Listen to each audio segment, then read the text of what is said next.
இளம்பெண்ணை திருமணம் செய்து ஏமாற்றியதுடன் கட்சியினருக்கு விருந்தாக்க முயற்சித்ததாக கூறப்படும் திமுக முன்னாள் நிர்வாகி தெய்வச்செயலை கண்டித்து அதிமுக அறிவித்துள்ள கண்டன ஆர்ப்பாட்டத்திற்கு காவல்துறை அனுமதி மறுத்துள்ளது. தடையை மீறி போராட்டத்தில் ஈடுபடுபவர்களை கைது செய்ய போலீசார் குவிக்கப்பட்டுள்ளனர். இதுகுறித்த மேலும் விவரங்களை செய்தியாளர் ஸ்ரீராம் வழங்க கேட்கலாம். ஸ்ரீராம், வணக்கம். அங்கு என்ன நிலவரம், விவரங்களை சொல்லுங்க.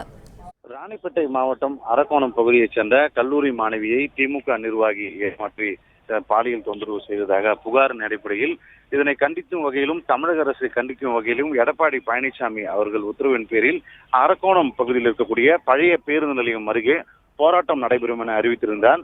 இந்த நிலையில் நேற்று அந்த திமுக அமைப்பு துணை செயலாளர் தெய்வச்செயலுடைய அவருடைய கட்சி பதவியிலிருந்து நீக்கப்பட்டார். அதே போன்று அவரை போலீசார் வழக்கு பதிவு செய்து தேடி வரக்கூடிய சூழ்நிலையில் வழக்கு பதிவு கடந்த 10ஆம் தேதியே கொடுக்கப்பட்டது எனவும் உரிய விசாரணை நடத்தப்படும் என போலீசார் அறிவித்த நிலையில் இந்த போராட்டம் அறிவிக்கப்பட்டதன் காரணமாக தற்போது இதற்கு எதிர்ப்பு தெரிவிக்கும் வகையிலும் இந்த செயலுக்கு கண்டனம் தெரிவிக்கிறோம்.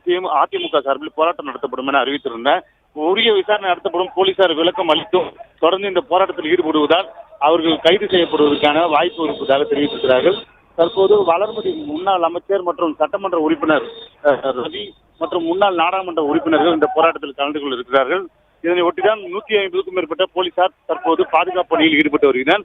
இதனை மீறி தடையை மீறி போராட்டத்தில் ஈடுபட்டார் அவர்கள் கைது செய்வதற்கான 5 பேருந்துகள் தயார் நிலையில் வைக்கப்பட்டு மகளிர் போலீசார் மற்றும் ஆண் காவலர்கள் ஏராளமான குவிக்கப்பட்டதால் அரக்கோணத்தில் பெரும் பரபரப்பு காணப்படுகிறது. விவரங்களுக்கு நன்றி ஸ்ரீராம்.